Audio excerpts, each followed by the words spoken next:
I may not recording. There we go. Now it's recording. So what I in here is this incredibly fun, for the most part, system that is reading our environment and interpreting if there's danger. And the amygdala is state. I liken it to rabbit ears. And rabbit ears, often that they lay down along a rabbit's back. They are happy and alert and curious. The ears are up. And up, our amygdala is up. It's connected to our higher senses. It's open, it's curious, it's engaged, and forward. When we are hit trauma, we have a collection of associations in this incredible feedback system that's in the limbic system. Those ears go down, just like a rabbit's ears. When they're afraid and they're getting small and they're hiding, when they feel they're in danger, their ears go down. Our amygdala switches down, and it switches into the brainstem, the cerebellum, and the autonomic nervous system. And we have automatic things happening in our body. Now, this is very functional. When we have it's like a tight spot on the way, and we've got to get our car through a tight situation. We can't begin to think, okay, if I turn the wheel right, while the skid is that way, this will happen. We'll off the road. We'll be toast. What happens is it turns off the slow, higher thinking centers, and it turns on this very, very fast autonomic nervous system and cerebellum complex automatically care of us. And that's what fight, flight, or freeze is about. And we need that. We absolutely need it. We never need it to be all the time and running our lives. It is designed to turn on when it's needed and turn off when it's finished, when it's no longer needed. So that yellow circle, when the trauma event ends, we still in the state we needed to be in for the trauma itself.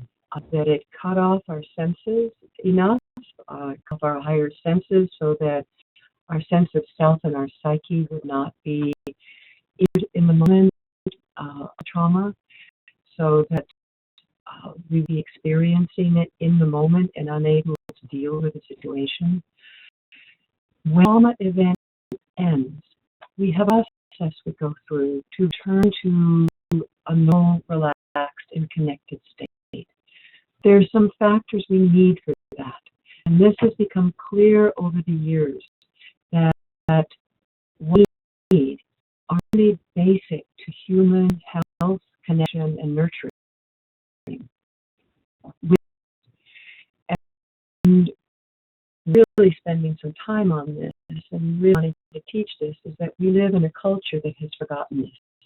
We live in a culture that actually teaches the exact opposite and tells people to get over it, tells people get together, it's over, get over it. And there is not an understanding of what it takes for very real elements in our limbic system and our nervous system to release, to let go. And we have some fantastic work happening out there now, and people are converging on this. And what I'm trying to do here is to really take that and name it.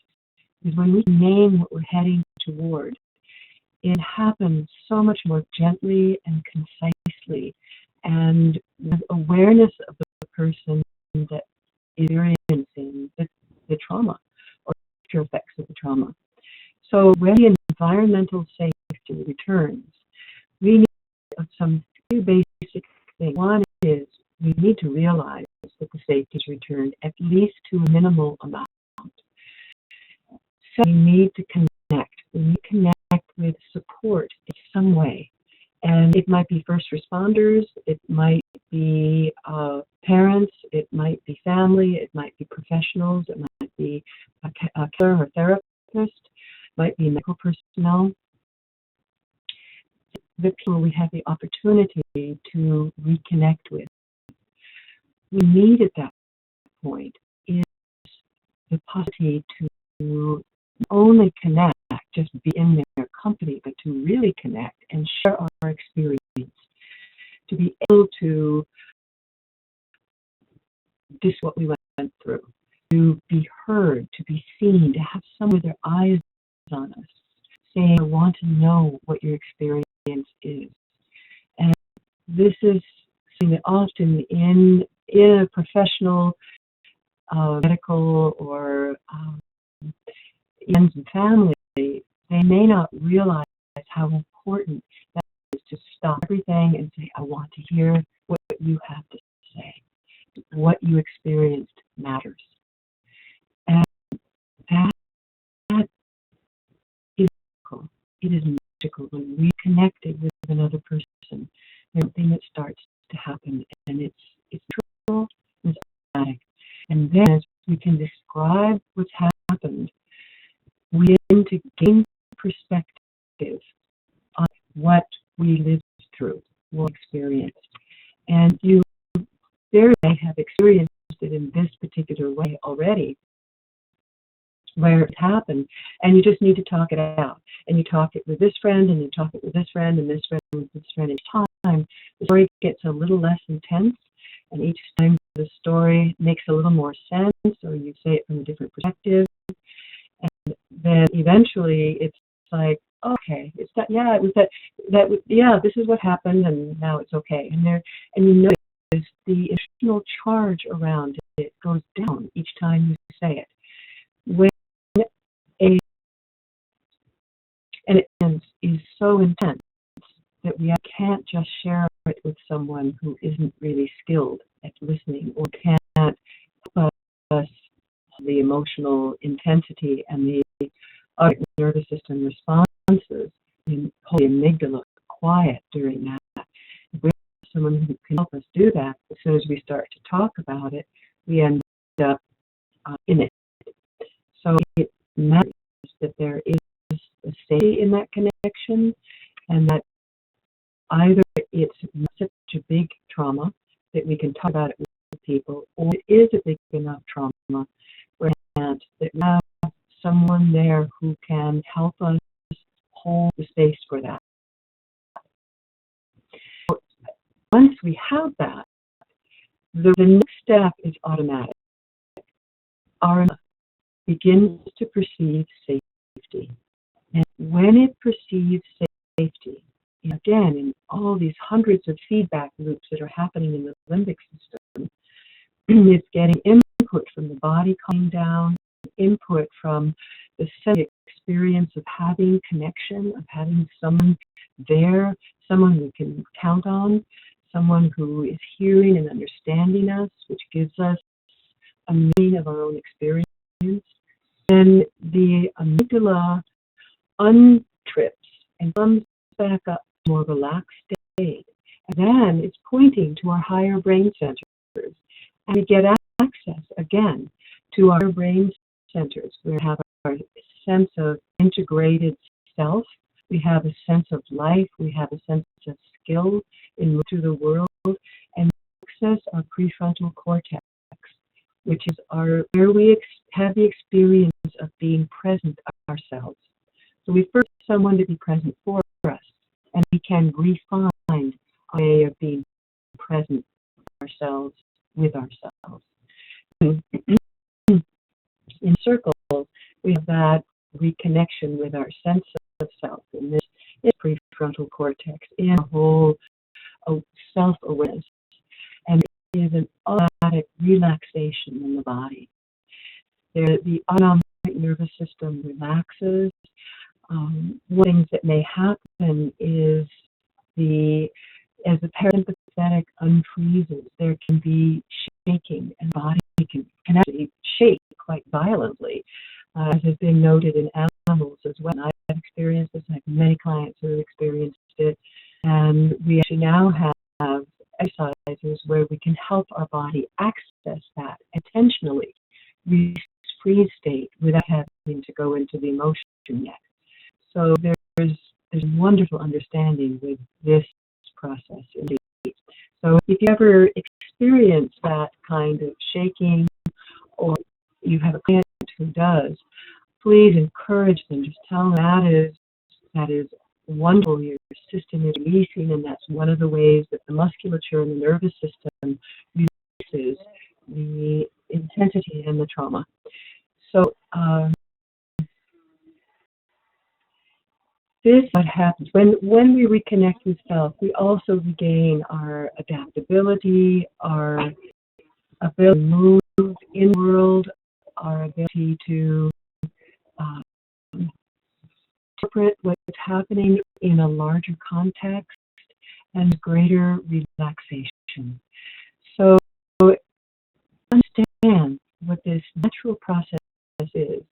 It becomes clear that green circle is key. That's the key to this whole thing.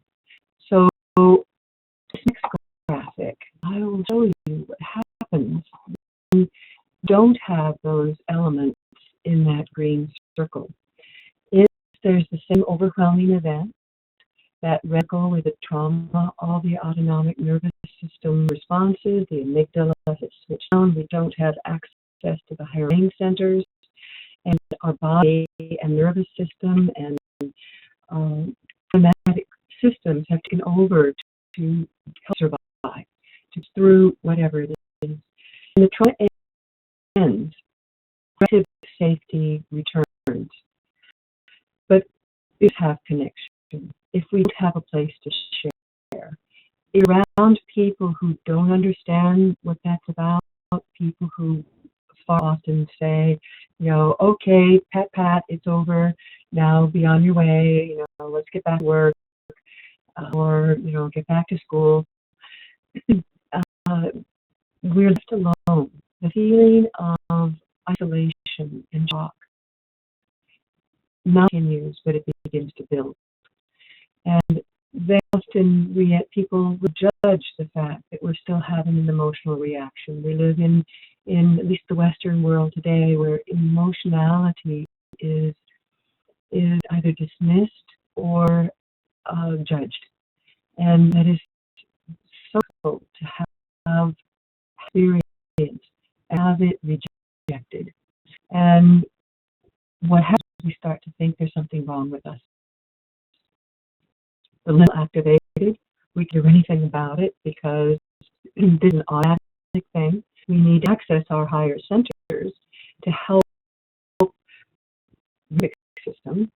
And so we're kind of caught in a catch-22 in that we're expected to be able to control and manage our limbic system, so no one else is inconvenienced by it, and yet we don't have access to the part of our brain that we need to be able to manage it, because this prefrontal cortex is actually what modulates our responses, has an inhibitory effect on emotional reactivity.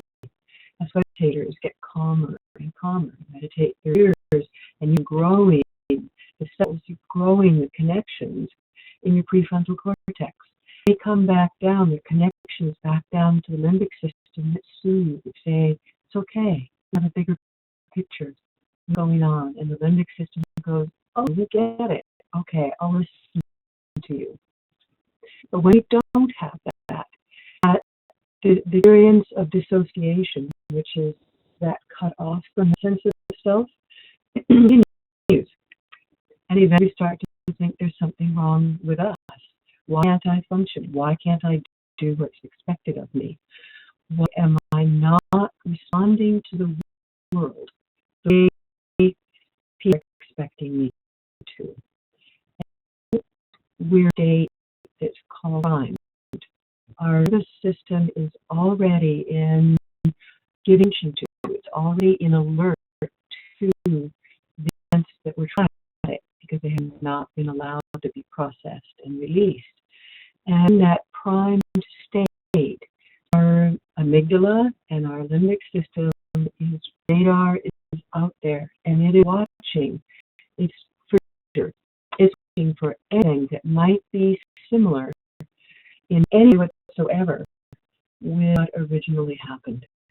And invariably, something is going to happen. It may even be only remotely similar. It may be someone who looks vaguely like the person who was the perpetrator. It may be the combat vet who hears a car backfire, a roll on fire, because that person is in combat again. He is under fire. And that's the internal experience. And there's a trigger. The whole limbic system is tripped. The amygdala is in fight, freeze. The whole autonomic nervous system is activated to deal with that trauma originally. Whether we were able to fight, whether we were able to run, or when neither of those were possible and we had to freeze because there was no option. Our nervous system worked to that, and we will relive that experience. And then we circle back on the trauma event, and we're reliving that trauma event and pulling in this trauma loop. So the key piece in this is this green circle. What happens when safety returns? And with our brains is that if we get the kind of connection right after the trauma, that's wonderful.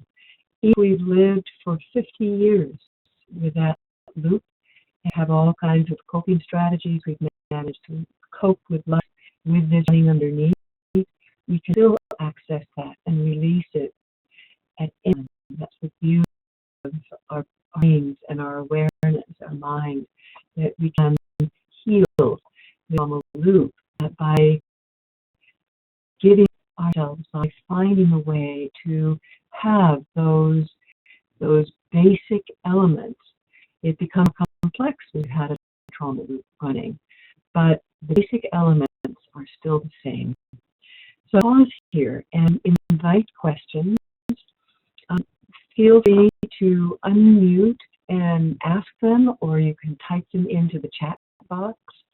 And I may talk a little during this, but please, at this point, I would love to have you pop in and question, because this is a different perspective, a larger perspective. We've been doing so many of these elements in the therapeutic process, and especially with EFT. And I'll talk a little more about that. But that is what's happening. We can focus in on it even more. The question from Emma: are there any kinds of trauma you can't recover from? I have been working with trauma that goes sexual abuse to domestic violence to sexual abuse to and very sophisticated mind control. I've worked with people who were subject to, we know for certain on some, the effects of MK-Ultra, and those who have been subjected to some very sophisticated mind control. And I have, if they are intending, and if they can, and this is the if, it can come and be present, guess circumstances for them, they cover. I have known anyone who could not. There are coping strategies, and it comes down to not whether they could or not, whether the coping strategy is big enough that there are people who are able or not willing to give that up because it's terrifying. And referring in particular to some borderlines, I have borderlines who through this, and especially children of borderlines, that's extreme trauma, including near experiences. we look at it as trauma, straight, I haven't found anyone who could not. It does sometimes become complicated enough in what the protective strategies, especially they have been learned in the family system, with the people who are not willing to engage this. And that's the other factor, is one willing to engage this process. And there are absolutely people who will not. Perhaps not, and there are those who definitely will not. They will refuse, and will not be the people who will be who will be with you. Refuse. That's a good question, and I have some answers. I'm sure I don't have all of them. Is that from their perspective, the window has gotten so narrow, and what's in the map? There are certain elements we have to, in the healing process, that actually afraid to heal, and that's found to be a really big fear in some people. And for some people, now sociopaths, I hold in another category. They against trauma the same. They actually have differences in brain structure, and they refuse because they don't see any point in it. They're doing quite well, thank you. And but I'm referring to certain types of borderline and narcissistic personality disorder. There's I find who actually will refuse. It may be that their protectors are enough for them. Ardently conscious of not wanting to heal. Totally doubt it. I'd imagine they're totally conscious, because if they were totally conscious, they would probably have a sense of where they could go. And one of the difficult things is traumatized state, getting a sense of where you could be. You haven't been there yet. So there are people, and I have a complete answer on that. What I had to settle with is being able to recognize it. I will offer, and I will as gently as I can. I will offer as concisely and descriptively as I can. People who actually have refused to change and change minds. Most of what I do is, when this has, I had a dear friend of something years, and probably 17 of those years we had this debate going. I do some people's healing and some people do not. And after 17 years of this place, really deeply exploring it, we finally concluded that we don't know, and that some people do and some people don't, and we'll attend to the people who do. So I wish I had an answer for you on that one. So is the coping strategy and willingness to engage the process not also the consequences of some past trauma?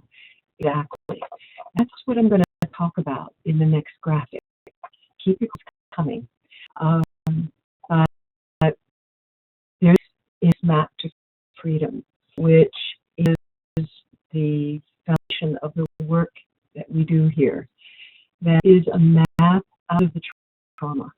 And the question, Eric, is key, because we figure out how to live with that trauma in the trauma loop. We develop, both at the time of the trauma and afterward, we develop protectors. All these strategies, coping strategies, dysfunctions, they have, the DSM is full of labels for them, are named protectors. And if you see under this top section called the phases of the work, there's building tools and understanding. Underneath that is a section on the protectors in action. And they look like sabotages and strategies, and can happen throughout the healing process. just that we can finish those, but they have been there since the beginning. And Eric's question has to do with, can we meet those protectors? Can we come towards them in a non-judgmental way, in a way that understands what they are? Because if there's going to be a person who's had to wall off or to find a way to grapple with the world from a traumatized state, there's often hurt and anger, there's depression, anxiety, range of feelings, as well as being triggered. There is not the trust in their ability to manage that trauma, to even consider going back into it. And that's why we have stages in this map. In that green circle, there was first need to be able to perceive safety, because all the reasons that a person does not want to engage healing is that the first thing they see is the pain. They see is the traumatic experience, and their natural and understandable response would be, "You want me to go through that? Are you kidding? Are you crazy? Why would I go through that? I'm managing, and I never want to go through an experience like that again." And so what happens is that there's enough pain for them to cope that it will start to outweigh the benefits and the help that the protectors have been giving. And when the pain is actually our ally, just as with a physical injury, if we get a cut on our arm, it hurts. The pain is the signal to us to pay attention to injury. Then if we can clean and protect it from infection, the body will heal itself. The parallel is there for our own psyche. The parallel is there that if we can give the safety, the protection, that even though it may be comfortable to clean the wound, if you have enough understanding of the fact if we don't clean it, it's going to infect, or if we don't clean it, it won't be able to heal. And we can tolerate the cleaning process, maybe with some numbing, which EFT is our parallel for that, to reduce the pain so that we can give the body what it needs. And no doctor is healing our body. Our body is doing the healing. The doctor is doing is giving the body the conditions within which it can heal. But we have to understand happening enough to be able to go to a doctor. And the pain is our signal for that. The pain tells us that we help. Now, whether it's a doctor or whoever, someone we trust to help us when we have pain. There are found parallels to this.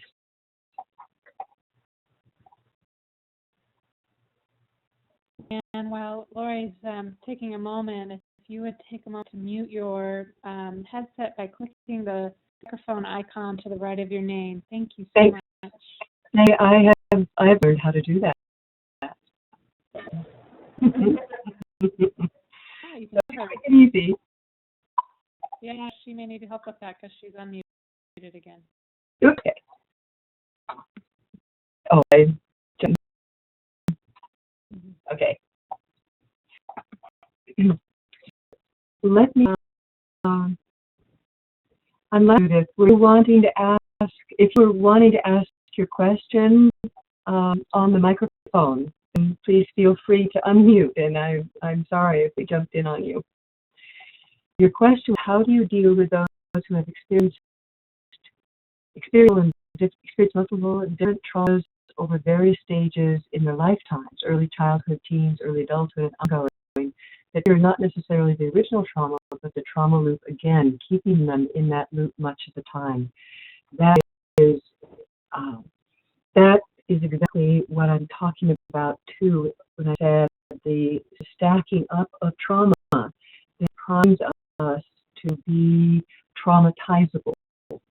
And when we have that accumulation of trauma and the trauma loop is already running, there are actually more situations that we might have without that trauma able to handle, because our system is already stressed and overloaded with putting into managing that loop and trying to keep those limbic system responses in with other people, masking it and to manage life. We end up vulnerable to more trauma. And the way I deal with it when I work with people is, yes, it may be original trauma that started this process, and then an accumulation. I, in session, listen to the person. One of the things in our philosophy is that wisdom in the room, I may bring understanding and skills, and job is to bring my presence and ability to see and meet a person. The wisdom is in that person. The knowledge of what needs to be worked with first is in that person. And also, the wisdom in that person to know when it's safe. And my job to be as safe as I can, as long as I need to be, until that person gets that this is a space we begin to do that work. It's not so much a cognitive thing. It's their system will start to offer memory. And one memory their system offers is what I work with. I say, well, I think you had this and this and this. We should go work with this memory first. Sometimes person will say, I don't know where to start.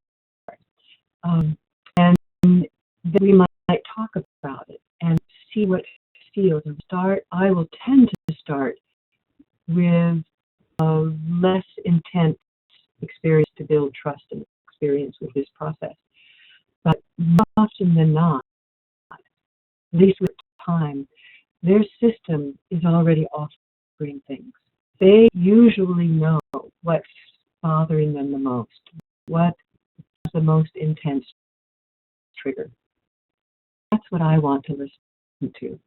And then their body will give us information, and maybe it's physical pain that we start with.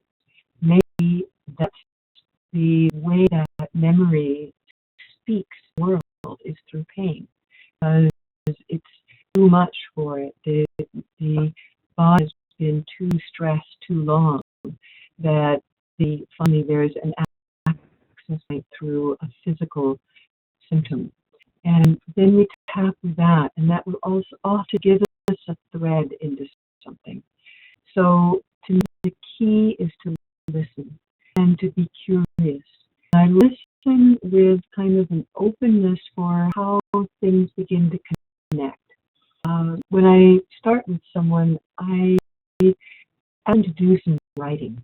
And it comes back that is a powerful practice, a powerful experience to write one's own experiences and history and relationships down for another person who wants to read it, who's going to read it and want to know and help with it.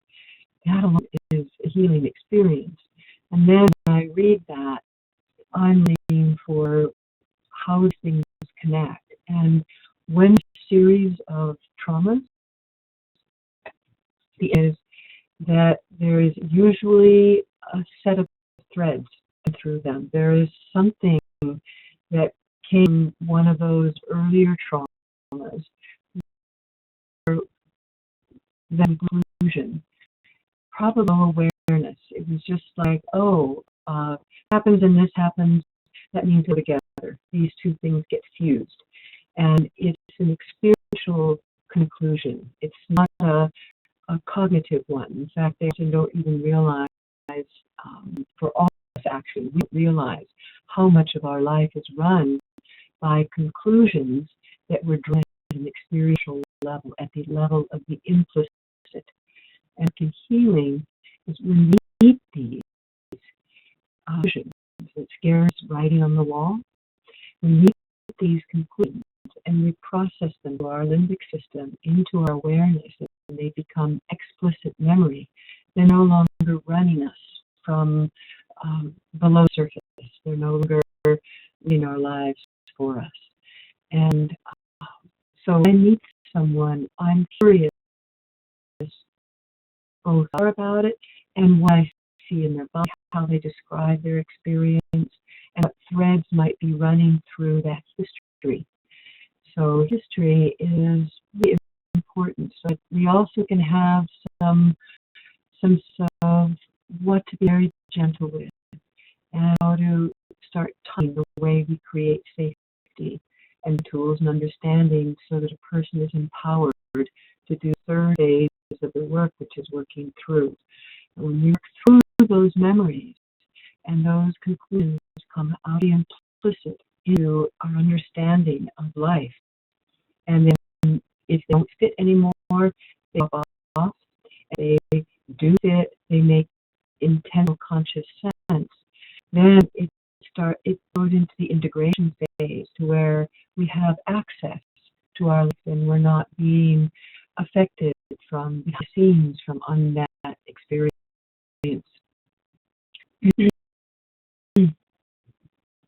Okay, no comment there. And Emma, how do you prioritize the trauma to work on it? I think covered that.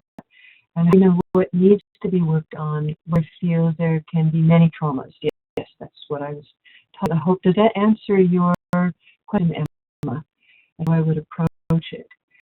Oh, good, thank you.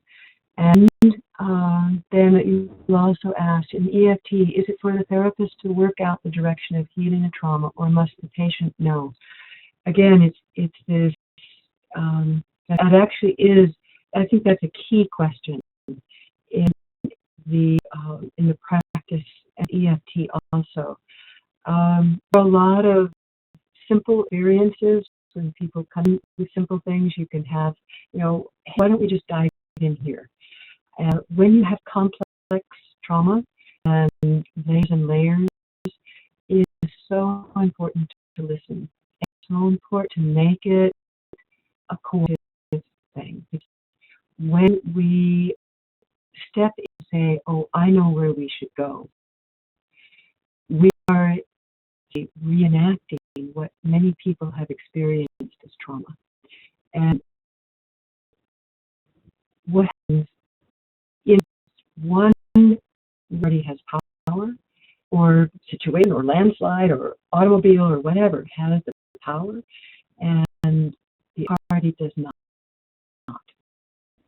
Happening to this person beyond control. And that is elements that make the experience traumatic, is the powerlessness. And in our Western approach, we are actually trained to go in with this dynamic. The medical profession has this.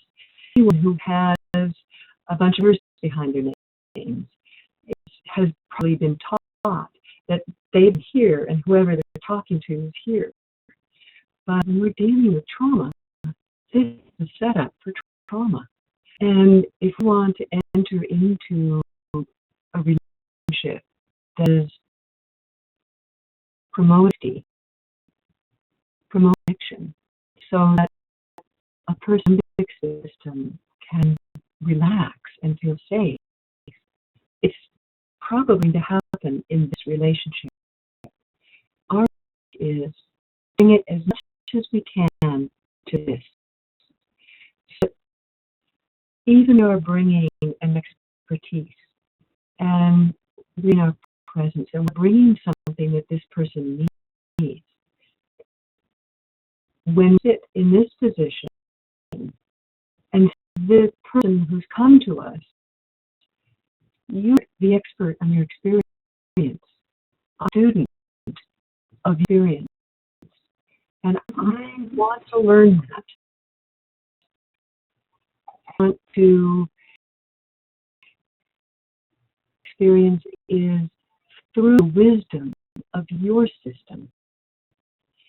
And that capacity and that honoring of our experience led us to a great degree. There are going to be times, because we've been conditioned, that it's going to shift some, as we can, and we teach this. We're a practitioner to stay grounded and centered and home and relaxed and own amygdala, not tripped because they're afraid they're going to do something wrong. Their own amygdala relaxed, so that this beautiful person, higher center and openness can be inviting a person into this engagement. We get the chance to really listen, chance to meet. We get a chance to meet that wisdom, and it is what can happen there. That this person's system will begin to offer. This person's system will offer it in exactly the right order. We decide the order. Always be willing to listen to it and pick up cues. And the cues can vary. They might be body signs, might be things that happen when they're home. They might be dreams. They might be events that happen. Because it's amazing how when we're working on something, things will happen in our life that exactly parallel what it is we're working on, and help bring up and to help eliminate what it is that was trauma and the pieces and threads that are connected to other parts of our lives. Because no trauma is in isolation. All trauma has connections, both from the time of the trauma and following afterward when we have to manage it or cope with it. So thank you, Emma. This is a very important piece that we teach that is an underpinning of the way we approach trauma. Philip, Marian, the client presents the issues in the order in which they need to be worked on. That's exactly precisely what I find also. And it's that being to listen and to trust the wisdom in that person, that we get to be taught how it really happens, because what's real is in that system. The real person, the real psyche, the real brain, the real autonomic nervous system, it's right there.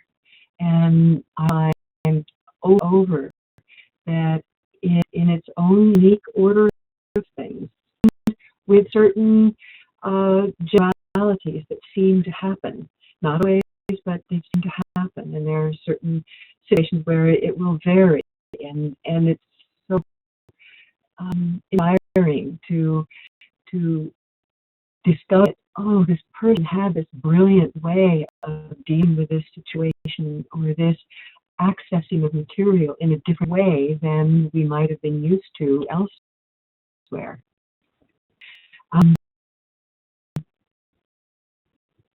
Okay, let's just hear. As implicit is the unconscious memory, yes, it's the special memory, and I have a tremendous, probably we have far implicit memory than explicit. And from Chris Jolly, could you speak to how the loop relates to chronic fatigue and other long-term physical conditions? This element that I think is happening in our Western world today, with the version of physical illnesses that both we've known for a long time and ones they were telling people were in their heads, such as chronic fatigue and fibromyalgia. They were telling, because there were women who had it and not, they went to the old standby and saying it's all in your head, or go home and relax. And even though go home and relax is actually a good prescription, you can do that. Stress level in our culture has increased so much that there are countless people, probably crowded percent, I would say, of the people of Western culture have a trip to amygdala, and they are dealing with a trauma loop of some sort. When with a trauma loop, with an autonomic nervous system that's high alert all the time, that we are living in an alarm state. And when an alarm state, our flow is diverted away from our digestion. So we're not digesting properly. It's away from our organs. So our organs are not getting proper oxygenation and blood flow. It is taken away from our higher brain centers. So our brain is not properly, our cortex is not properly oxygenated. And it's been noted that stressed mothers who are in a autism alarm state affect the development of their babies. It will affect the development of the brain, and will be babies born with more musculature and more emotional reactivity than infants who are in a relaxed and soothing environment. And that piece I find fascinating. I also know from the early research that at UCLA and at Caltech that I was lucky to be involved in, and I was very excited involved in, that the level of stress as the limbic system is depleted affects emotional reactivity of the limbic system. And we had these Norwegian rats, and all cross fosters, so it was not genetic, and they were given a small injection of cortisol, a stress hormone, for 2 days. Now the rat brain develops very similarly to us, just very fast. And what they develop in about 15 days takes us 4 years. And so days correlate to a lot more time for us. And you can have animals that depend on which 3 days they see the stress hormone. You could have them pick up, and they pick them up, they roll them on their back, and oh, hold me. And these are not pets, okay? These are big rats, and they have not been tamed. But they're just mellow. It's like, whatever you want, we'll look at it. Who've been stressed at were hyperreactive and aggressive, that if you lean up against the cage, they would tear at your flesh. And they were dangerous. They had to be handled with chainmail gloves.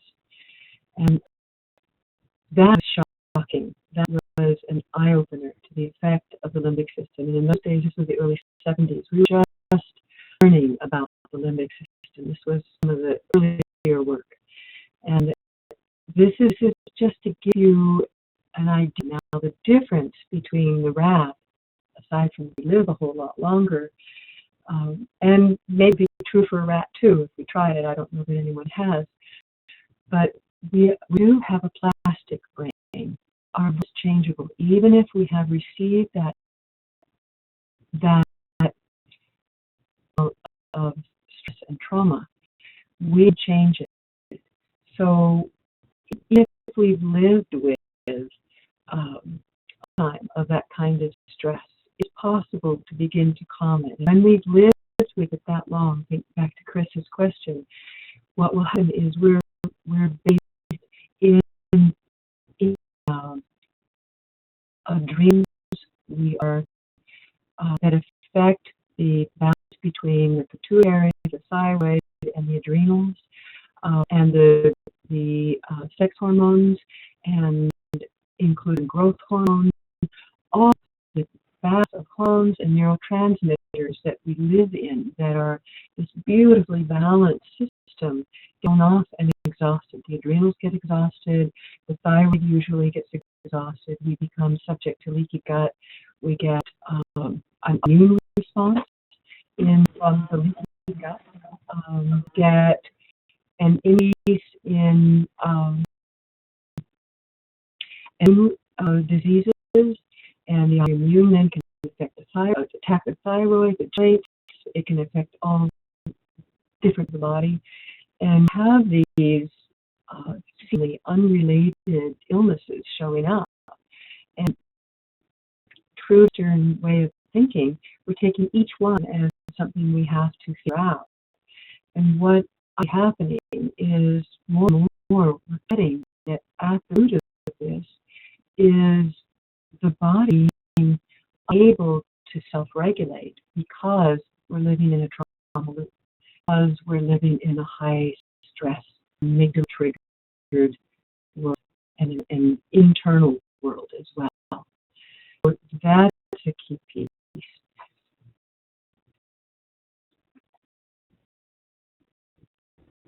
And what it is I'm good at, and it means I get equal. Hands are touching fingertips very, very quickly, no matter who I'm working with. And this helps me get to the core of the matter very easily, gracefully, and trustfully too. You got it. That's exactly it. We can hold that. We can, and the key to it is that I suspect, Julianne, that you're able to stay in your own center, and maybe not be the words you use, but especially when we're caretakers, get this kind of indirect training that we're supposed to jump into someone else's system and take care of things for them. And all the people who are traumatized experience that as an invasion, and then they go on guard. But I suspect, Julianne, that you're able to stay in center. You're able to relax because you trust your own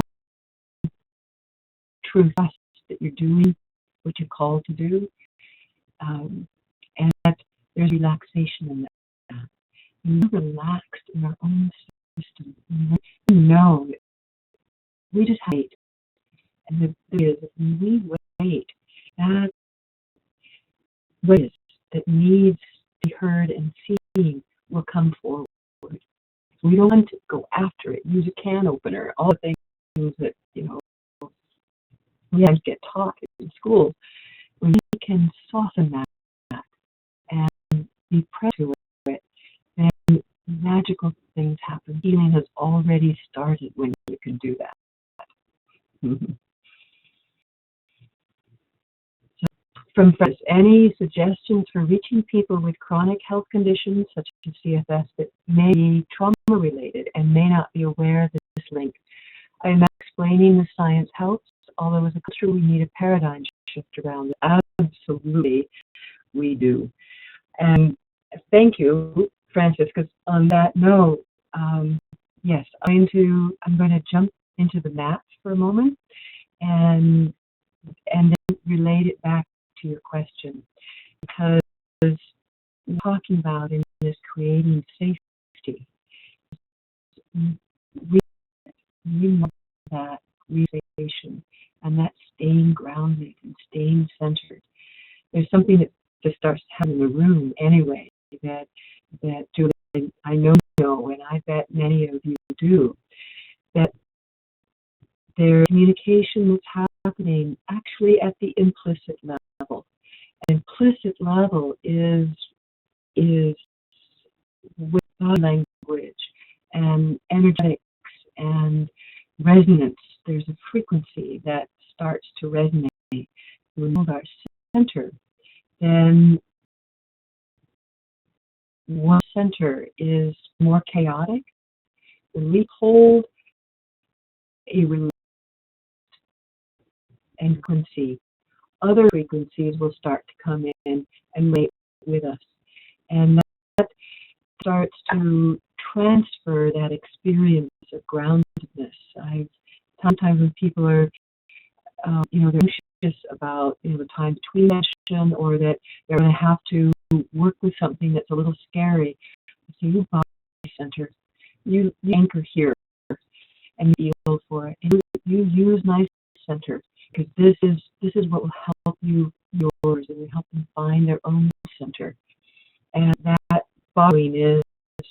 parallel to this resonating.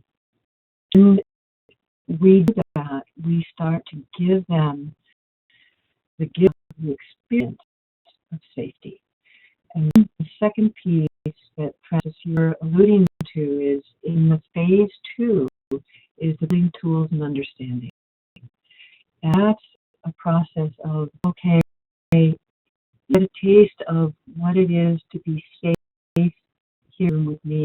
I'm going to offer you information. You've been giving to me what's going on for you. And I get there back. And this has become here. You're the expert on your experience. And now I can bring some additional information that will empower you. And if you're still feeling here, this information will kind of help you up. Know that, oh, God, I'm not crazy. This is actually how nervous systems respond.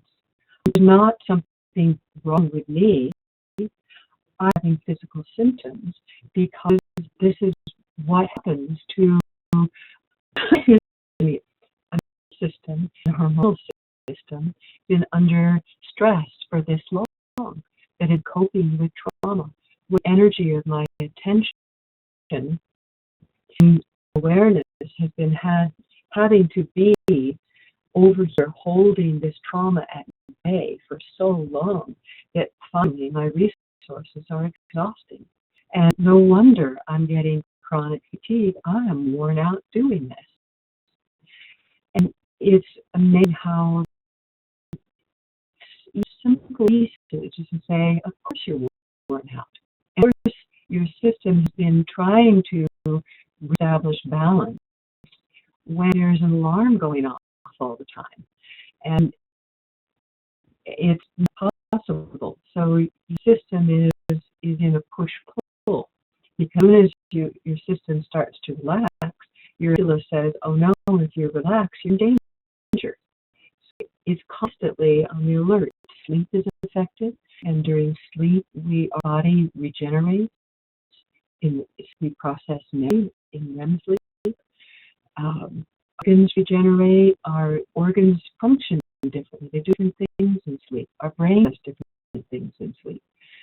So when that's affected, it affects everything. And being that we're pretty tough, even though we have thin physical skin and we seem kind of fragile physically, we're actually pretty tough creatures and handle a lot. And often the early to mid 30s that things start to happen for people. We can usually manage trauma and put it aside and like everything is just fine and not even feel what we're doing, not even know that we're holding trauma aside. But at a certain point, and I think that has to do with several things. One is that we just have enough life experience, emancipated, and we have enough time on the planet that we start to have some sense of ourselves. And also, I think very importantly is that we all have so much energy for so long. We can only tolerate and tough our way through this push-pull between our alarm system and our need to relax and process system and needing rest. And we can only manage that for so long, putting so much energy holding that trauma at bay. So by to mid 30s, sometimes somewhere in 30s, if we had the probe starts to break down. Even having to hold it, and it depends from person to person. It will either come back as the memories start to come back in, and they may have shown up some earlier, but they start to come like with an insistence, or we start to go up with some illness and some form of breaking down. It might be depression, it might be chronic fatigue, it might be chemical sensitivities, there's a range of them, fibromyalgia. These are ones that are particularly responsive to other use of stress. But it's also becoming evident. There's more and more link happening now between diabetes and heart disease, in particular, and cancer. And those are the three biggest killers in our culture.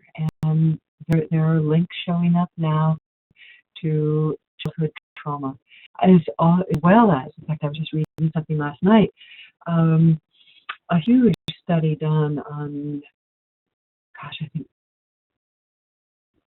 it was people, longitudinal study on drug addictions, and it was found to have economical correlation with childhood events, childhood traumatic events, and that there's a term they use, but this, let's see, Gabor Mate, and he is a physician in Vancouver, Canada, and he is teaching this, if you're interested, with extra trauma on drug addiction. So it is a profound effect. And Francis, one of the most important things you can do is to do this empowering through the information and not judgmental, and say you have company in this. There are many people who are experiencing this, and we didn't understand it at first. But we're getting that this is linked to trauma, it's linked to stress, exhaustion that affects the immune system in a huge way, and then all of the organs, especially hormone-producing organs. So, yes, this is also a time our strategies start to break down and don't work the same as they used to. Yes, like including drugs and alcohol. Yes, that's what I was talking about. That everything we have used to manage that trauma, they just start. We were out. We can't do it, and that is the gift. And as I mentioned before, if you can see on that down this bottom line, I'll speak to these in a moment, that pain is an ally, and pain is what finally starts to break through. I have physical pain, emotional pain, It's our system calls for help. It's the reasons that we experience pain is that something needs our attention. And what is so frustrating for so long for so many people is that experiencing the pain and having a message as to what to do about it. If we get a cut, we'll know that we'll wash it, we'll ointment on the Band-Aid, and it'll heal. And that's all it is. When we have a pain that is so big that it has us on the floor, what do we do? After the people we're turning to are saying, I don't see a reason for you to have that pain, get up and go to work. And they under pain, I don't know what to do, I feel equally powerless. So that they become stressed and we feel guilty or bad about their being stressed with our distress. And it's been a situation of ignorance more than anything, and other people's ignorance or embarrassment at their ignorance ending and doing what the culture says. And it's time for us to change that. And that is a contribution to that change. There is wonderful work going on out there of mine, like the Vanderkolk, who has been a hero. I read him in graduate school and just was in tears reading the print of his work and the compassion behind it. And he has continued to do that and to develop centers for working with people, the biofeedback, the body work. There are people coming together. And this contribution is to understanding together and how it fits together when. And it's kind of a grid, and there's an organization to the map. It's not a hard and fast. It's not that belt or this is the only way it happens. It's a guideline so that sometimes we drop into a person's process at not the beginning. We may be dropping into a person's process when they're already in the working through.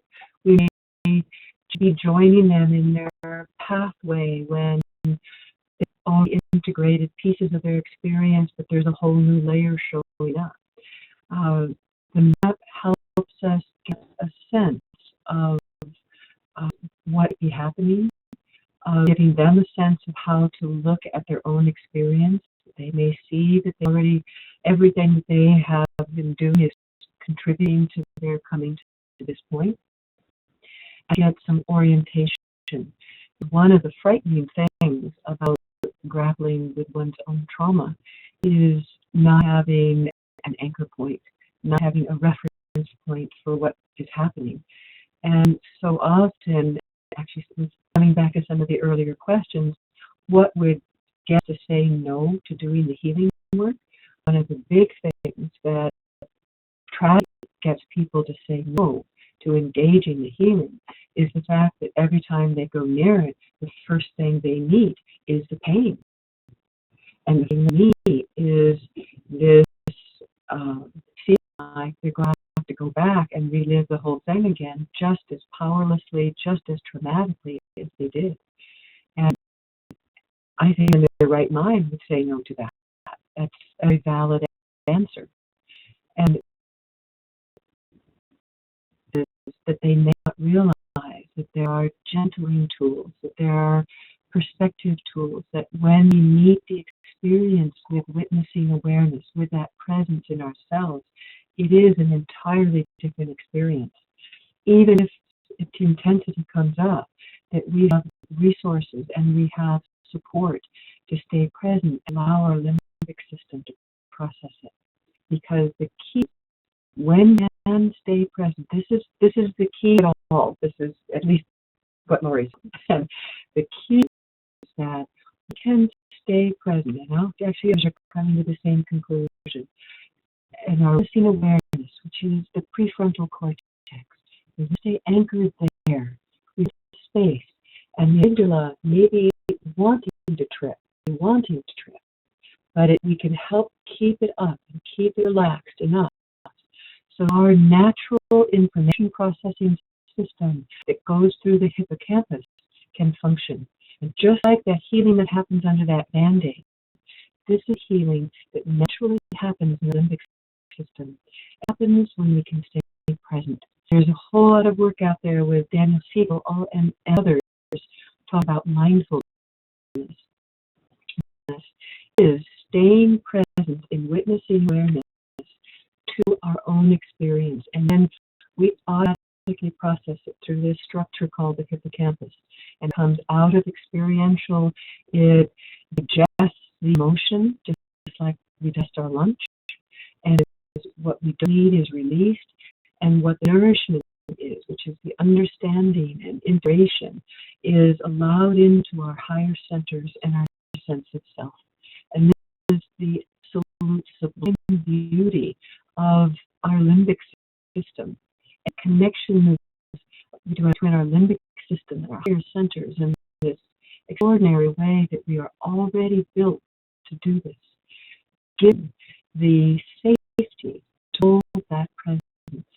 And we do in this map is look at both what we need to build that witnessing awareness and that safety, and what happened in our system, that fear of going into the experience, or the fear even of change, because change has been dangerous in the past. What might meet in this map?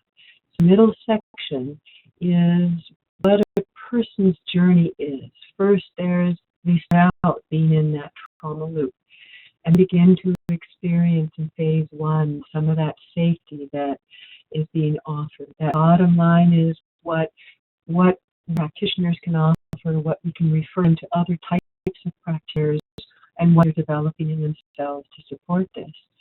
And top line are the protective systems. They get through this. How did they manage to survive a trauma loop and not be dead or institutionalized or a drug addict. And they're there in front of you. Something's been working. Something profound has been working in them. And that's what we want to understand and not pathologize it, but to understand it and help those protectors who developed early on traumatic situation or in the world of a child who didn't have all this other material. These protectors develop and are still functioning as if they were still in that world because they're still connected to the trauma, which is in our implicit memory. It's not processed and connected with everything we know today. So we want to meet those protectors, respect them, let them know that it's okay for them to be there. The person themselves begins to form a relationship to their own protectors instead of fearing them or pathologizing them as the rest of the world seems to do. And then as we befriend the protectors, doors open. And so in the middle layer, as the person gains the theoretical understanding, there's enough trust that, oh, well, maybe there's something to this. If these people know enough about this material, and they know enough about the brain, they've developed a map, they've got stuff going on that may help. And that opens the doorway for people to chance on it. Because we have people who won't, when it's meant for them not to, when they see that there might be something beyond it, oh, there's actually some place to go. There's a foundation, so to speak, of living. And yeah, I'd sure like to have it, but I think those people who never have it. Is to instill a possibility. And with build tools and understanding, they can experience of us as practitioners saying, I walked my journey, and certainly I have personally, and my journey has taught me. And it's confidence. I work through these pieces. I know what it can become. I know that if we walk this road, that you and the other people I've worked with can experience it too. Because I've watched people, I've walked with people, and it happens. It can be scary at times, but here. And with an understanding, even when it feels scary, a lot of that's the old fear. A lot of that's the actual fear you felt in those experiences. It will not. It will feel like it's just today. It was actually from then also. We can join together in a partnership to help this experience be met, be healed. And then when we enter the working through, have some understanding of what might be met, that some of the fears of giving up the trauma bond, because it was the only bond I had, even though the price for having it was to be hurt. The fear of leaving my family and being all alone in the world, just leaving them behind, shame for having experienced what I experienced, the fear of retaliation from the family. Most families that are dysfunctional will attack the person who starts to wake up and name what happened. All these things need support, acknowledgement, to be tapped through, to know that it's okay to be experiencing this. There can be the fear that it will never end. There will be, you may come across denial. No, this trauma didn't happen. It's one of a big thread that, especially with severe trauma, that to acknowledge the realness of it. And all of these are met with this increasing ability to stay present, to stay home, as we call it, a fundamental tool that we teach how to feel it more deeply in your body, how to stay here even when there's emotion. And as that happens, the person is empowered to meet their own experience when they're not with the practitioner, to empower them to take that ability out into the world and physical experiences, in illnesses, and their emotional experiences, and to cut it and link it and begin to discover who they can be. So let me see, I have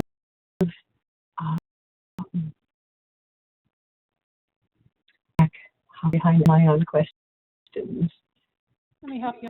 So a while back, Frances had wondered about if you could mention about what this healing can do for, overall becoming more resilient. And those weren't her exact words, but that's part of it. And then also been for a while what we can do between some exercise this process for those of us who are in recovery. Mm-hmm. Okay, so Frances, yes, I see you're mentioning the Gupta amygdala retraining, which is one of the things that we really promote also in this training, because it is a process. He has been through his journey, and he's a little man, and he devised.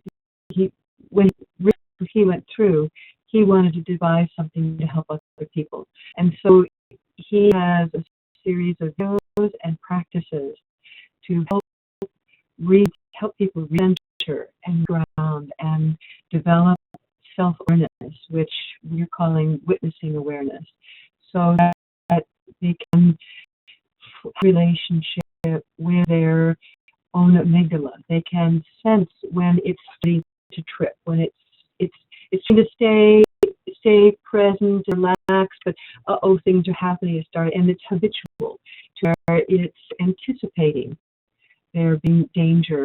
And if there's even a hint, it might even just be the time of day, and it's like, this time of day, that's when it happened. I have to go to response. And he helps develop that practice of awareness and going, it's okay, relax. And there's meditation and exercises offers. This is a wonderful tool for people to be helping themselves between sessions and to be developing more deeply. He's working more with it in terms of illness, because I think it was chronic fatigue, but fibromyalgia, I'm not sure which. And his own, I think it was chronic fatigue, own illness forced him to stop. He was in trouble and overworking and driven, and he had to stop and meet himself. And his own system taught him. And this is tools like this and the trauma releasing exercises that have been developed by Berselli, way to go directly into the musculature of our body, that especially psoas muscle, which is where our biggest protective muscle connects the low back through pelvis down to the legs, and it's the main muscle we use when we hunch over and curl in the fetal position, our most protective position. And there is a freeze in that, and it often creates problems for people who are in trauma loop and in chronic trauma response. And this to access that and induce that shaking gently without accessing the traumatic emotion, but just in the body. And as the body relaxes, there are more relaxing signals coming up to the amygdala, so that the amygdala has more relaxing signals than trauma signals. And we can start to calm our body. One of the questions here too, if you're only working with an EFT practitioner, one is, do I first encourage, and I would encourage you to speak with your practitioner about having multiple modalities that are all pointing in the same direction. When you're working with EFT, the first things that I want to do is address the global feeling, to come in. It's a version of sneaking up on it, and we just come in gently and want to give a goal support, and part of building safety too. And we're doing I do, by the way, the sore point, the sore spot around the karate chop, unless someone really has trouble in their body or they have injuries of some sort. Because, we say do this, and if this doesn't work, go here. Well, we're working with big stuff. Why go to the big one? Because the sore spot also is touching into the pericardium, which is around the heart, and it's also touching the lungs where we carry grief. So let's just lovingly go there. And I work on the sore spot and spend a long time there, talk about, even though this has felt so overwhelming, even though it's felt like we couldn't get through this. That I was going to have to live like this, and I was just going to get sicker and sicker. These are the feelings that have become a global experience in response to the trauma loop and perhaps illness or memories or the feeling of overwhelm. And so we tap gently with that, and I thought I could never get safe, and I thought it would never be over. I'm realizing now that I do have some resources, and these messages that go to amygdala, these messages we're tapping in for the amygdala. Messages like, I really did the best I could, and I developed these amazing protectors that got me through there. And that alone is amazing. Just made it through that family, that I made it through those experiences, not having help. That's huge. And what we want to do is start tapping with what a person has done right. We start strong points. We start finding how they did it. And support how they did it. Notice in that. Because the odds are, it's true for most of us, we have not had that part of ourselves acknowledged. We have part of ourselves celebrated. And we have been having to grapple with not quite measuring up to the standard that always moves a little further out. And that's a way that we can work with ourselves, even if we've got trauma that we can't go into on our own in between sessions. That support, tap that, even if we say, I love and accept myself, I want to love and accept myself. I want to see what I did right. I know much about what I did wrong. I want to know what I did right, because I must have done something right, because I'm here. I get destroyed by those people. I did something right. And just focus on that with your tapping. You start bringing about change. And may be that it'll hear a voice comes up and didn't do anything. Like, oh, whose voice is that? Well, there's mom's voice. There's dad's voice. I'm sorry you had to think that way, but I'm realizing the truth is now that I did something right. So, sound problems that we just worked through. So just to go back, there one piece that Frances brought earlier that I thought was really helpful. Can you say something about your experience of healing from trauma being a process that can include awareness / discovering freedom? Yeah, boy, I light up with that. That to me is why we do this. That to me is the whole point of it, because it allows us to re-access what's there. And here we are as a new being in this world with all the potential and curiosity. You look into a baby's eyes and you can't help but light up yourself. They're so here, so wide open, and so potential. And with traumas and conditioning and soul illnesses that gets dull and suppressed and deadened as trauma. So as we peel off these layers of trauma and meet that aliveness, I find over and over and over perception that aliveness is still there. And even moments of it just finds a pathway and comes up. And a person will awaken. You see ahas. That's a moment of that.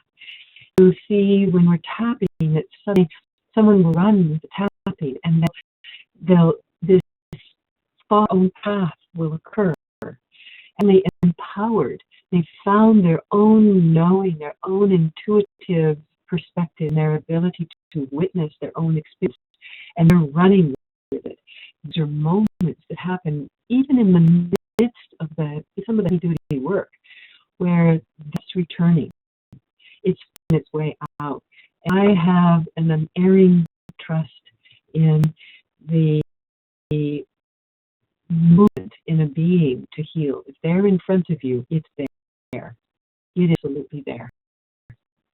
And it's going to find its way out. And our job is we're opening the cracks for it. And it will find its way out. And the joy, and it is the session is to acknowledge that. And to use that, one of the things I intentionally do in the work is to mirror back those kinds of openings where the joy has returned. And the end point of the map at the far right is that resilience, is that new life skills, that there is an aliveness. There is not a denial of the trauma. We know that it happened, but we have a healthy relationship to life. And that, remember, a trauma switch, it's that creativity and vibrancy that is natural state. I'm convinced it is natural state. It will start coming back. There, perhaps sometimes in the body, there's some damage that we still have to accommodate. Certainly I have injuries, physical injuries I have to accommodate, but come to a point where just do things I do, and I have fully back injuries that I do things that I couldn't do 20 years ago. And it's amazing how resilient our systems are when it's given that chance.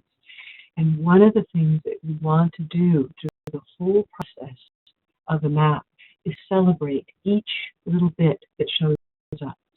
Notice it, to develop your radar for noticing it, and to support that when that pops through, support when people get ahas, and then to link it back perhaps to that, or just link it back to this approach of that's you coming through. Hello, wonderful.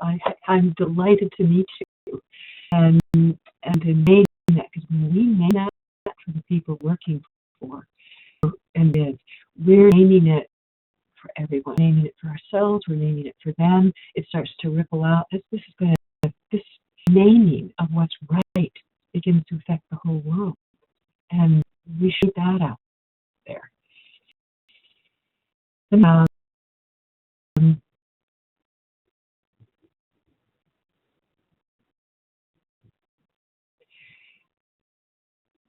okay, so you were saying that there are different terms for the same thing.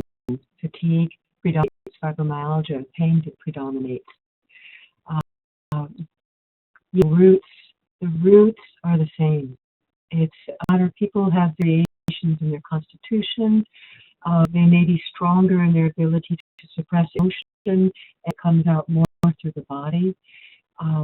It may be that it comes out in weakness, because there was also messages that for them to be vibrant and alive in their family, they would be excommunicated from the family. That there was a price for them to actually succeed. And so our bodies cooperate. Our bodies find ways to protect. And the way it shows up is often information as to the original messages we had. So if it's pain, then it may be a message that we have to be punished, maybe, or we have to be down, and that was the way it worked in that family that we grew up in.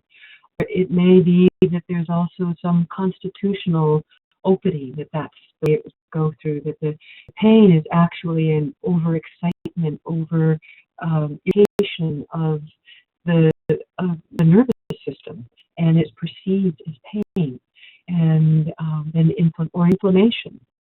So it's very powerful to be curious about what physical symptoms are. If there are any other. So Ashley and Jennifer both really appreciated when you were talking about coming out through the healing process earlier, and you were pretty lit up when you were talking about that. Or both saying thank you for that. And that's towards the bottom questions. And then Jennifer has another one for you. Can you explain what's happening in your mind instead of sleeping? It's sending you images of nature, color, shape, size, movement.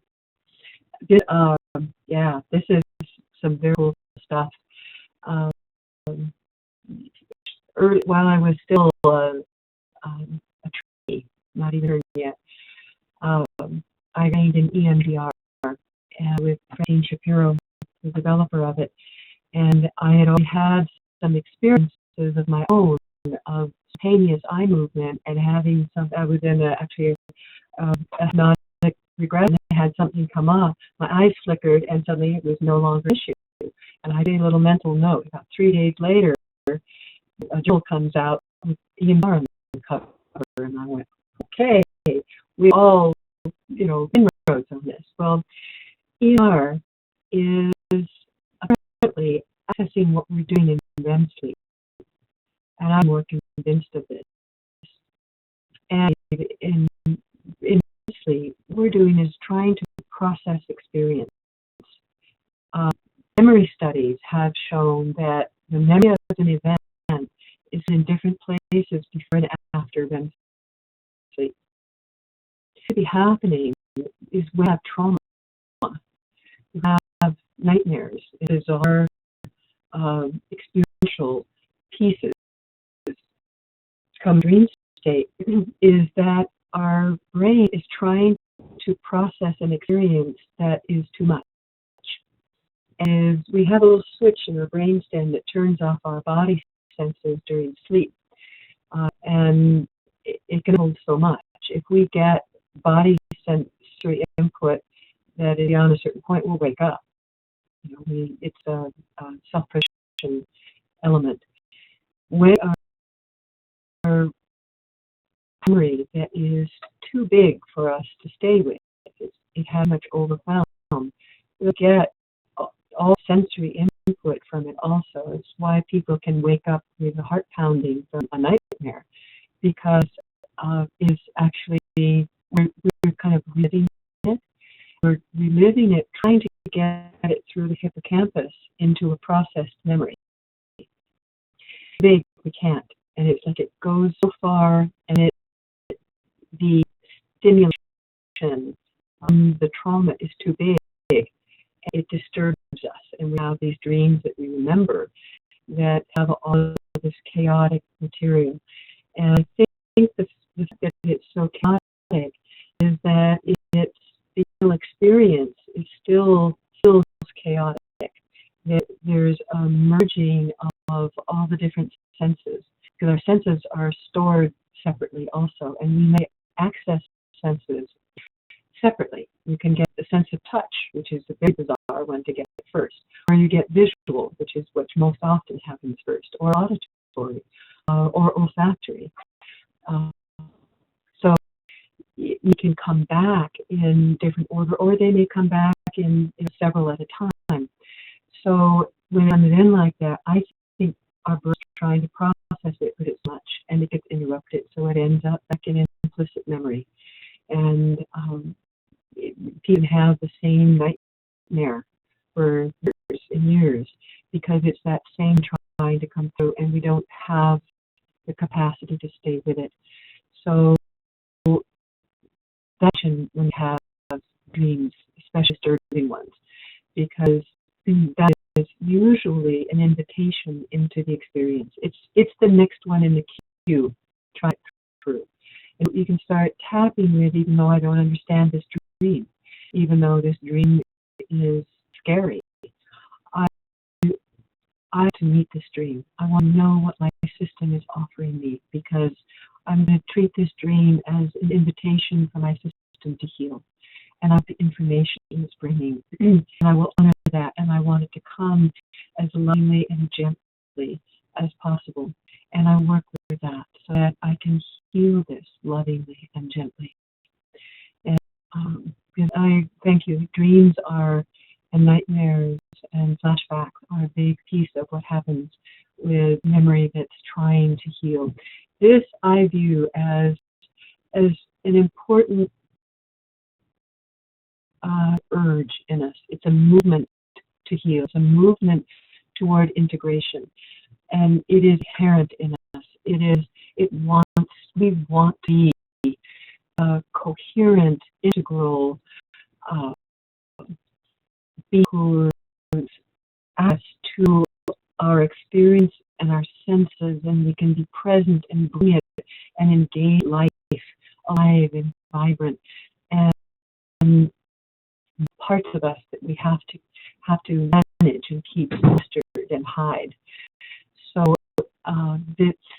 it's important to be able to access that in a way that doesn't re-traumatize. And that's one of the beauties of the EFT is that we can trade it. We can take a little bit at a time, and we can use the techniques of trauma technique to help it be lovingly held, not put so much energy into it, and to relax. It doesn't have to put on us all the time. It can relax and know that it's going to be heard, it's going to be met, and that in turn helps the amygdala. All of this stuff is so beautiful. It comes together to be healed, and you need to know what the trauma is. I think always, but I find most often that as treated as it's okay not to know, that as a relaxation occurs, that very often when the emotion is down, when the charge is down, when you've just met the fact that something's happened, often enough, some does show up. We do get a sense, oh, it did have to do with that. But it's been through not as a wall that overwhelms us. And that's a different way to access it. And then matter. Oh, well, gee, now it's nice to know. So, yes, it can happen in all sorts of ways. Let's see. Or the experience just before sleep. That's an interesting state where we're in between. We haven't fully shut down, and the switch isn't fully off, and our brain states are dropping, and we're probably entering delta, but you're not asleep yet.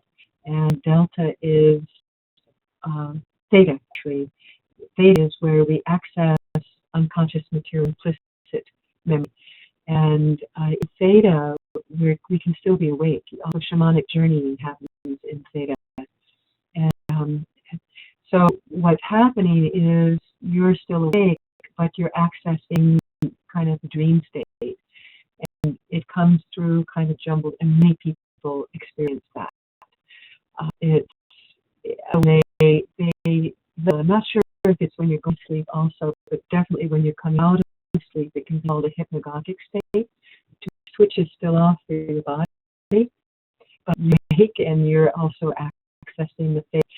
And so it's good to know what these different states are so that it's not scary that you're in them, but just know that, oh, okay, my brains turn off at different rates, and that's actually can be a very useful state for my information, for being curious about what's there.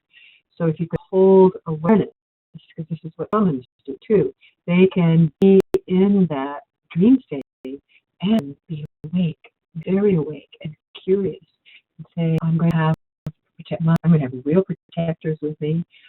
It's going to be, I want the most loving information, and to invite that. So those are different ways that you can approach it. Let me see. Oh yeah, yes, absolutely. You can heal the physical with having healed all the trauma. It can be. Here's something beautiful about our bodies. Our bodies are such an ally. Our bodies so want to heal. Our bodies are everything they can, and sometimes getting sick is how they wake us up. It's how they get us to pay attention. And what we have, because I got rheumatoid arthritis because I wasn't a path, and I was in trauma, and my amygdala was in high alert, and I was able to heal the before healing all trauma. I wasn't finished. But the very act of attending to your body and listening to it, the body goes, hooray, yay, thank you. I know I want to get better too. The body also has that desire to heal. And so thank you, Francis, for adding that piece. Let me see. Can CFS be caused by toxins, heavy metals, and that could heal it? Absolutely. I think that there are multiple things. There are all kinds of trauma, because toxins and heavy metals are trauma also. And so we need to have a pretty wide understanding, have a vision wide about what trauma is. All of the EMS that we experience, cell phones,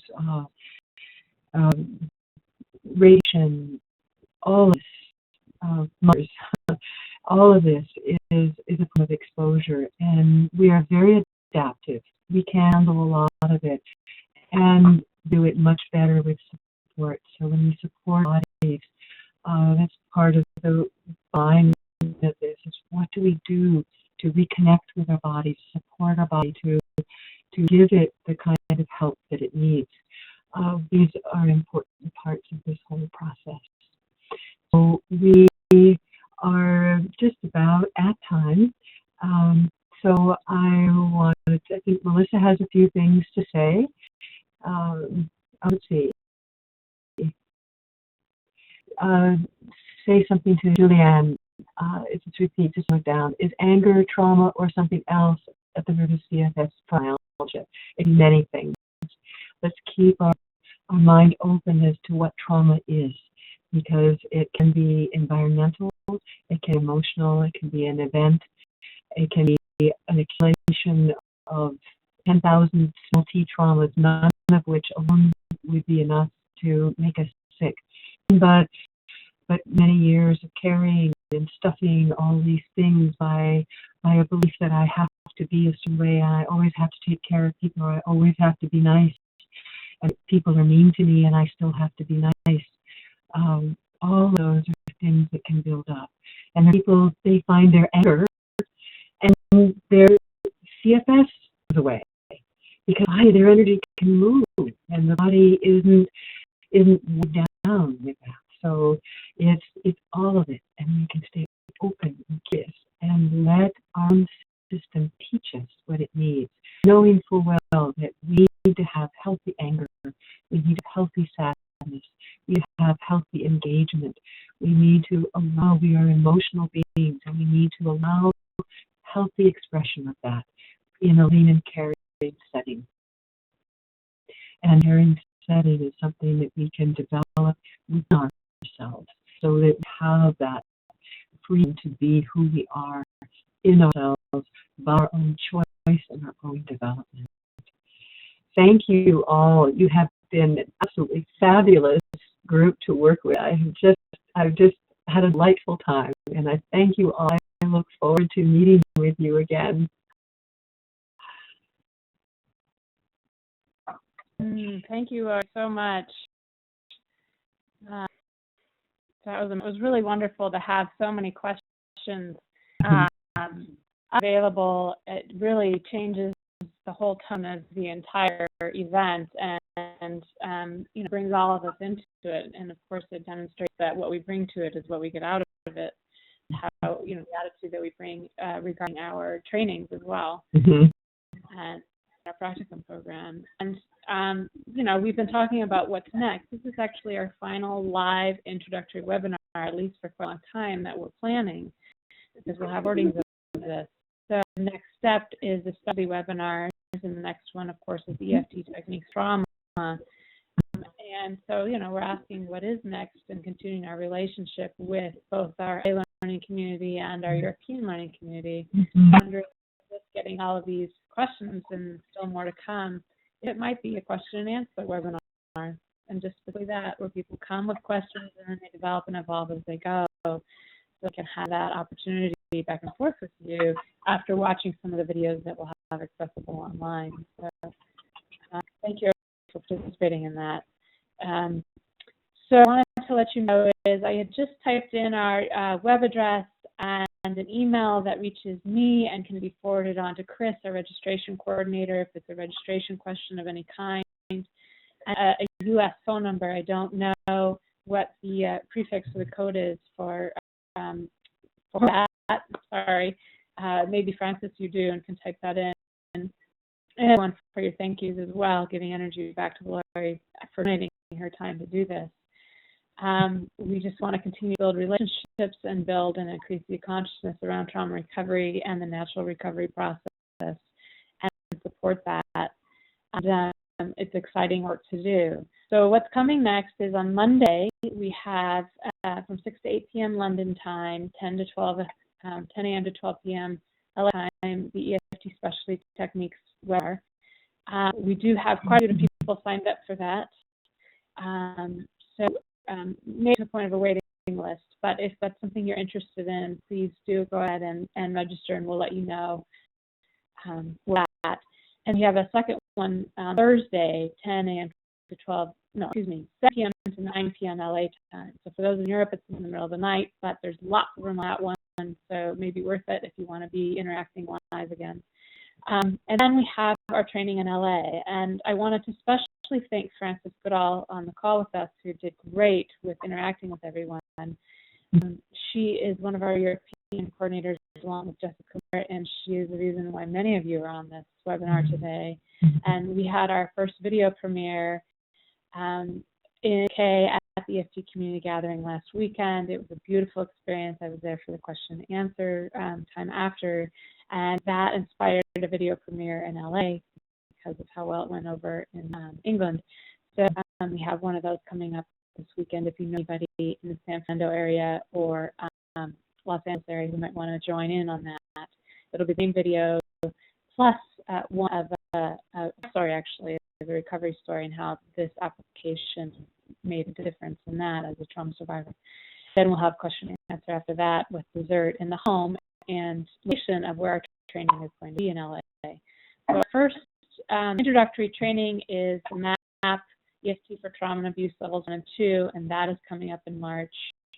Even from Europe, if you're able to come, we'd love to have you. Our hope is to build a community there that can bring that training to Europe as well as any others.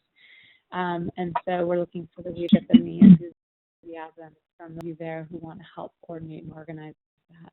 And if you are interested in more are in Europe, please connect with Frances.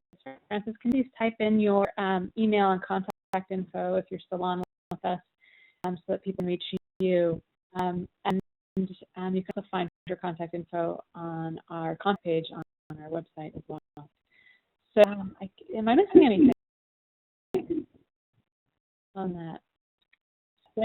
Just I'm excited about the applications webinar, and we have a couple of new. We've given names to some of what I mean. It's sort of the the staple of my work with people. We get a name, we're actually teaching how to work this way. And the fun part is, or the really useful part is, it's putting the standard, the really powerful deep techniques in EFT, but add in some pieces that are specifically for trauma. They watch for things that can help the whole process be gentler and stay more aware with it. And so it's really fun to develop this webinar. There's also 3 techniques that aren't shared anywhere in the EFT community that you have developed and created yourself, called tapping the wheel, following the thread, and then this big piece that we emphasize at the training center, staying home, and that's a particular one for practitioners to do for themselves. So that one there, that's not anywhere else.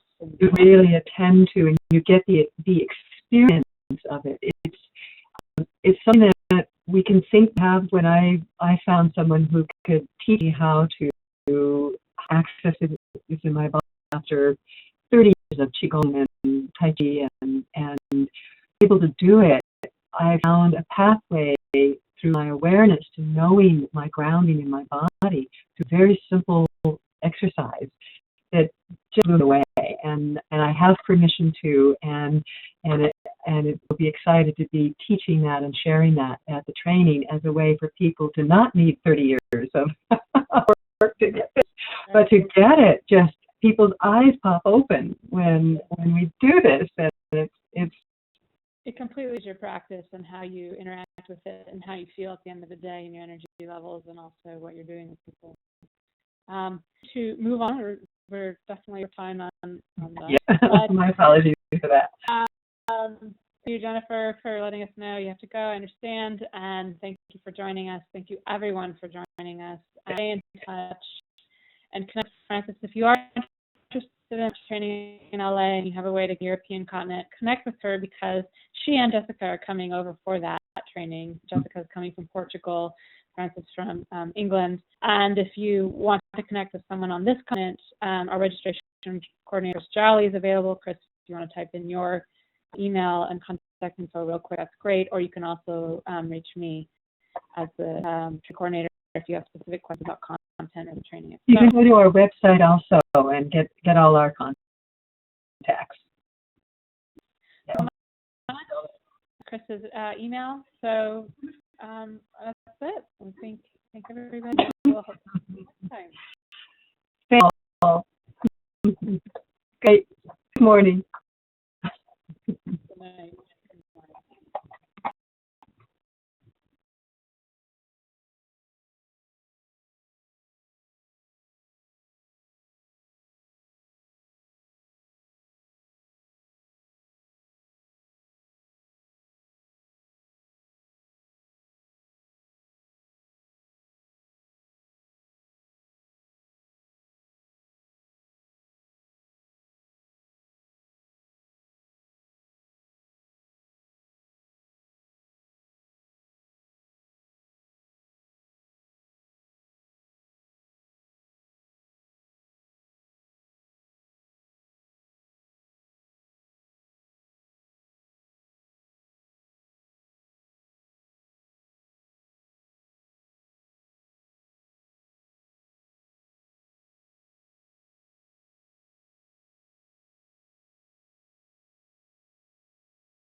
So then, River, if you want to just click the X to close your window or your browser, the window for the webinar, that's how you can exit.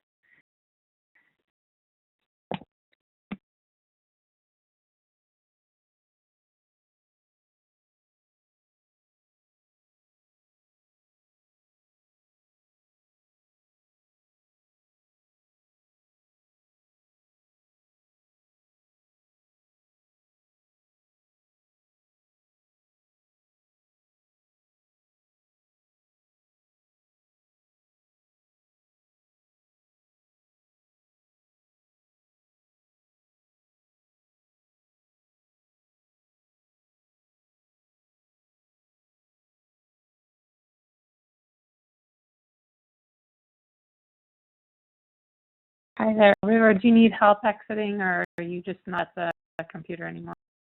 I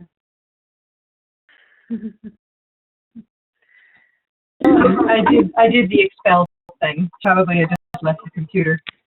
Thank you. Thank you. Oh, it's beautiful. That was so fun. We're going to interrupt you and let you the time. Okay. Okay. I could have done it privately, but I guess I want to acknowledge it for everybody. Yeah, you can't read her privately because I haven't changed that setting yet on the meetings. And now that people have all done the intros and are familiar with that, I feel better about changing the settings for the specialty ones so that they can reach her privately. I also discovered this time how much power I have as the presenter. Yeah. We have to wait for them to mute it. I can mute them. Okay, and then how do they unmute themselves, or do they? They go and click it and mute themselves, but if they figure it out, then that's fine. What's happening with Juliana? She kept popping back on. Was she unmuting herself? No, what was happening, I finally figured it out, is I had on my mouse over her, Oh. and it stayed there. Even though I moved my mouse away, she was the one highlighted. So every time the screen will go dark, and I have to press space bar to bring it back on.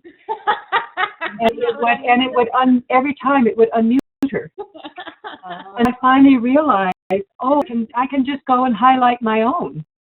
And I see.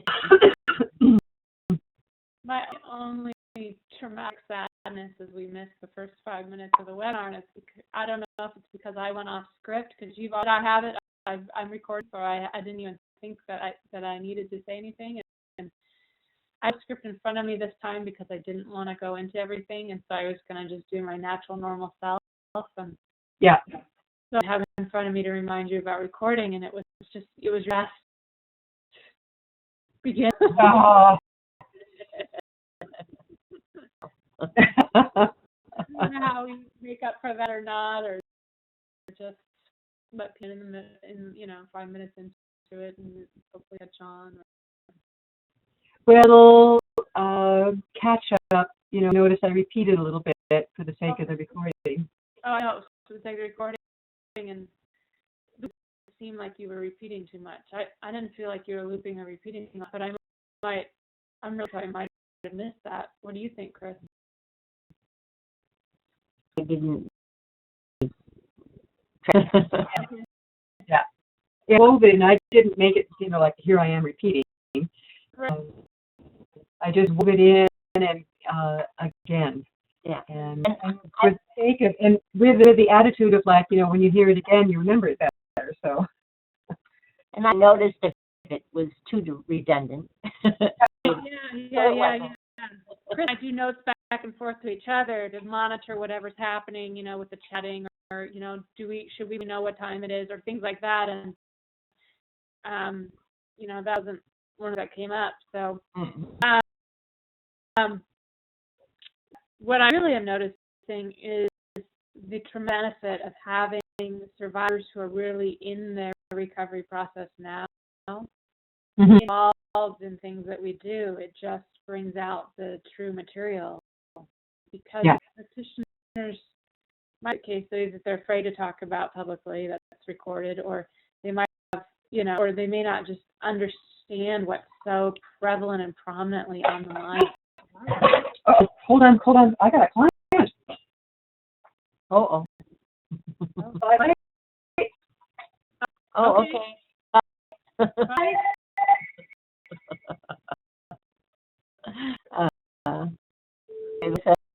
Yeah.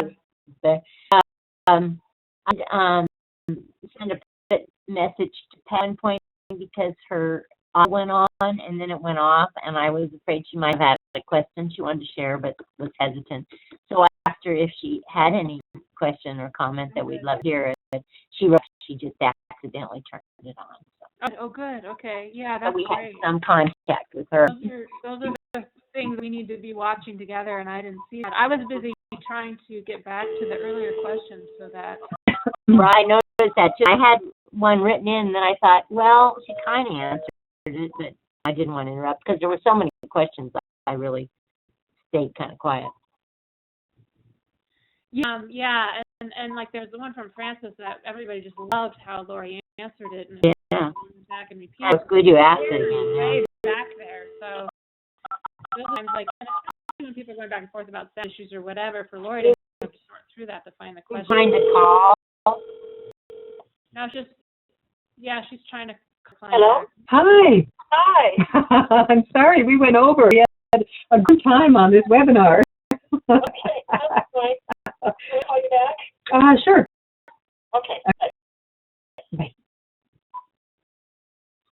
Hello. We're hanging out. Sound good to you?